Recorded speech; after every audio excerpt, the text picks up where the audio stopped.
Hello everyone, అందరూ ఎలా ఉన్నారు? నేనైతే చాలా బాగున్నాను. మీరందరూ కూడా చాలా చాలా బాగున్నారని మనస్ఫూర్తిగా కోరుకుంటున్నాను. Welcome back to my channel Jyothi Kolisetty. Okay, ఇవాళ ఛానల్లో మన వ్లాగ్లోకి వచ్చేసి మనం ఎక్కడైనా భోజనాలకి అలా వెళ్ళినప్పుడు, అలాగే హోటల్స్కి అలా వెళ్ళినప్పుడు చేసే దొండకాయ ఫ్రైని అయితే చూద్దాం అనుకుంటున్నాను. చాలా ఈజీగా చేసుకోవచ్చు, అలాగే టేస్టీగా చేసుకోవచ్చు. ఓకే, ఈ దొండకాయ ఫ్రైని ఈ దొండకాయ ఫ్రైని మనం ఫస్ట్ దొండకాయలు అవి తీసేసుకొని చక్కగా గ్రీన్ కలర్లో ఉండేలాగా చూసుకోండి. అప్పుడే మనకి ఫ్రై బాగుంటుంది అనమాట. ఇవన్నీ ఇప్పుడు నేను చూపిస్తున్నాను కదా, సైడ్స్ అన్నీ కట్ చేసేసి మధ్యలో 4 పీసెస్ లాగా వచ్చేలాగా కట్ చేసుకోవాలి.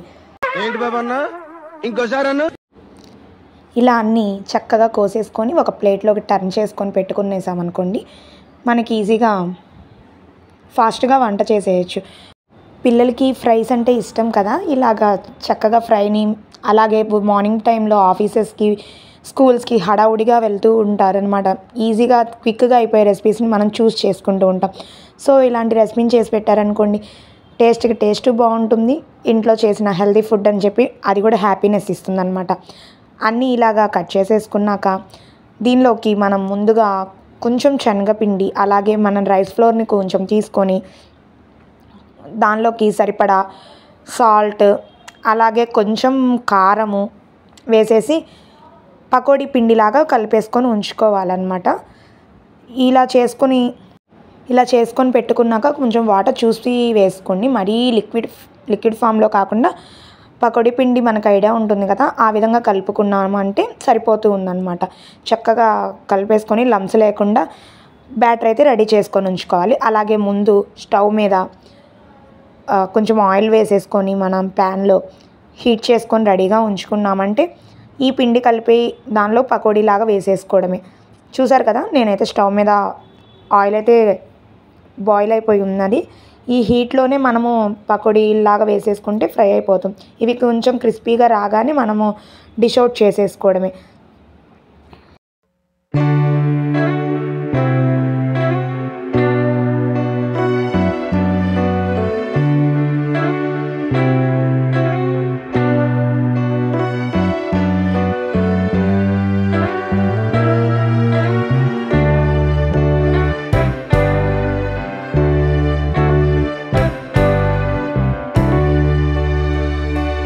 ఇలా నేను తీసుకున్న బ్యాటర్కి నాకు సెకండ్ రౌండ్ అయితే వేసేస్తున్నాను. సెకండ్ రౌండ్ కూడా చక్కగా ఫ్రై అయినాక తీసేసుకొని పక్కన పెట్టేసుకోవడమే.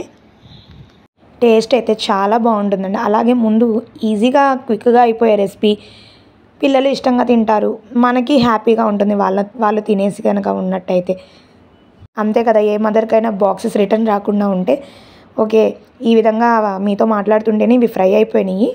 ఈ ఫ్రై అయిపోయిన వాటిని నేను గిన్నెలోకి డిష్ అవుట్ చేసేసుకుంటున్నాను. ఈ విధంగా తీసేసుకున్నాక వీటిని కాసేపు చల్లారేదాకా పక్కన పెట్టేసుకుందాము. ఆ తర్వాత ప్రాసెస్లోకి వెళ్దాం.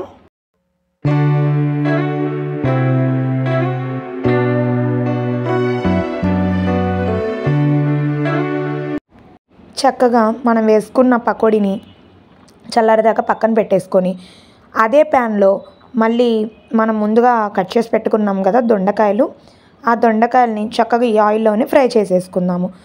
ఇలా మనం తీసుకున్న క్వాంటిటీ మొత్తం వేసేసుకొని చక్కగా ఫ్రై చేసేసుకుంటే సరిపోతుంది.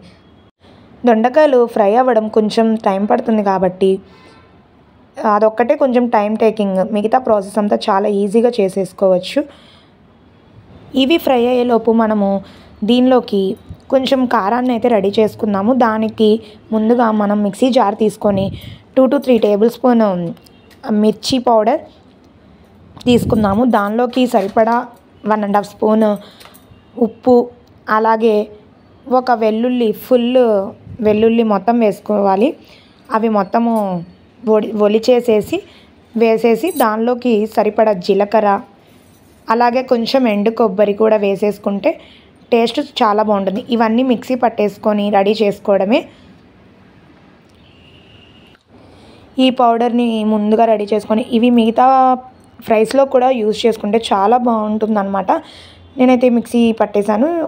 ఇలా వచ్చిందనమాట పౌడర్ అయితే. దీన్ని మనం పక్కన పెట్టేసుకుందాము. పక్కన పెట్టేసుకొని తర్వాత చూసారు కదా ఈ పౌడర్ అయితే ఎంత ఫైన్ పౌడర్గా వచ్చేసిందో. మనం ఫ్రైస్లోకి వాడుకోవచ్చు, అలాగే దోశలు అవి వేసుకున్నప్పుడు దానిపైన కూడా వేసుకోవచ్చు. చాలా బాగుంటుంది. వేడివేడి అన్నంలో కొంచెం నెయ్యి ఆ కారం వేసుకున్నా కూడా చాలా బాగుంటుంది. ఈలోపు పక్కనే ఇవి కూడా ఫ్రై అయిపోయి ఉన్నాయి అన్నమాట, అవుతూ ఉన్నాయి. ఇంకా ఆ తర్వాత బాగా ఫ్రై అయ్యాక నేను వీటిని అయితే డిష్ అవుట్ చేసేసుకుంటున్నాను. కొంచెం బాగానే ఫ్రై అయిపోయినాయి. ఆ తర్వాత డిష్ అవుట్ చేసేసుకొని పకోడీ లాగా వేసుకున్నాం కదా మనం శనగపిండితో, వాటిని మనము చల్లారిపోయినాయి కాబట్టి ఇంకా హ్యాండ్ పెట్టేసి మెత్తగా మెరిపేసేయాలి, నలపాలన్నమాట. ఈ మెత్తగా చేసుకున్న వాటిని ఇలా చేత్తో అయినా నలపచ్చు, అలాగే చిన్న చిన్న ముక్కలుగా చేసేసి ఒక్కసారి మిక్సీలో 1 టర్న్ చేసేస్తే పౌడర్ లాగా అయిపోతాయి అనమాట, ఫైన్ పౌడర్ లాగా ఉంటాయి. బట్ మా పిల్లలు కొంచెం ముక్కలుగా తగిలితేనే మా ఇంట్లో ఇష్టపడతారు కాబట్టి నేనైతే చేత్తోనే నలిపేసేసాను. ఇలా కొంచెం పెద్ద బౌల్ తీసేసుకొని మనం ముందుగా నలిపేసుకున్న ఆ పకోడీని, అలాగే ఫ్రై చేసేసుకున్న దొండకాయల్ని, అలాగే దానిలోకి సరిపడా సాల్ట్, పసుపు, అలాగే మనం ముందుగా తయారు చేసి పెట్టుకున్నాం కదా మిర్చి పౌడర్, జీరా అలా వేసేసి చిన్నులపై కారం లాగా చేసుకున్నాం కాబట్టి ఆ చిన్నులపై కారానికి మనం ఇప్పుడు కావాల్సిన కూరకి తగినంత వేసేసుకొని దానిలోకి శనగపప్పు పౌడర్ పొడుము కూడా వేసేసుకొని మొత్తము కలిపేసుకోవడమే. అలాగే మన టేస్ట్కి తగ్గట్టు దానిలోకి కొన్ని శనగిత్తనాలను కూడా యాడ్ చేసుకోవడం వల్ల చాలా టేస్టీగా ఉంటుంది. మధ్య మధ్యలో మెత్తగా పకోడీ, అలాగే ముక్కలు, అలాగే ఈ పల్లీలు కూడా తగులుతూ టేస్ట్ అయితే సూపర్గా ఉంటుంది. దానిలోకి కొంచెం గరం మసాలా కూడా యాడ్ చేసుకుంటే ఇంకా బాగుంటుంది. ఈ విధంగా అయితే ఈజీగా క్విక్గా తయారు చేసుకునే దొండకాయ ఫ్రై మనము భోజనాల్లో టేస్ట్ చేసినప్పుడు చాలా బాగుందని అనుకుంటూ ఉంటాం. పిల్లలకి మెయిన్గా ఇష్టమైన రెసిపీ, ఖచ్చితంగా ఒకసారి ట్రై చేయండి. ఎలా ఉందో నాకు కామెంట్లో చెప్పడం మటుకు మర్చిపోవద్దు. Thanks for watching, give your time, bye bye. Video కనుక నచ్చితే ప్లీజ్ ఒక లైక్ ఇచ్చి మీ సపోర్ట్ని అయితే నాకు అందించండి. ఎలా ఉందో కామెంట్లో చెప్పడం మటుకు మర్చిపోవద్దు. ఇంకా సబ్స్క్రైబ్ చేసుకుని వాళ్ళు ఉంటే ఖచ్చితంగా సబ్స్క్రైబ్ చేసుకొని పక్కనే ఉన్న బెల్ ఐకాన్ని క్లిక్ చేసేయండి. See you in the next video. Bye bye.